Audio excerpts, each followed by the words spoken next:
Hey there gamers, in this video I'm going to talk to you about how you can do the Sealed in Stone quest in Crimson Desert, which is part of the wider estate in Dismay. So if you've got to this point and you've just liberated the quarry from the boss, all you need to do is come over to the edge here and then jump down and come to the middle of the camp where you will find this gentleman. And all we need to do is go ahead and talk to him. He's then going to give us a key we need to use in the control room in order to extract the buried relic. From here, simply enter the elevator and hold down the key in order to lift yourself up.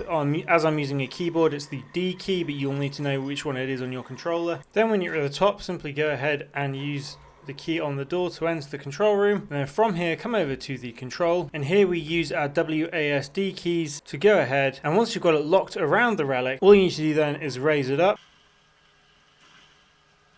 There we go, and we have now done the Sealed in Stone quest. From here, all you then need to do is go to Hand In with Count Roberts for your reward. So that sums it up for that video, guys. Really hope that tutorial helped. Please do drop a like and subscribe if it did. It really helps the channel, and I'll see you in the next video. Thanks for watching.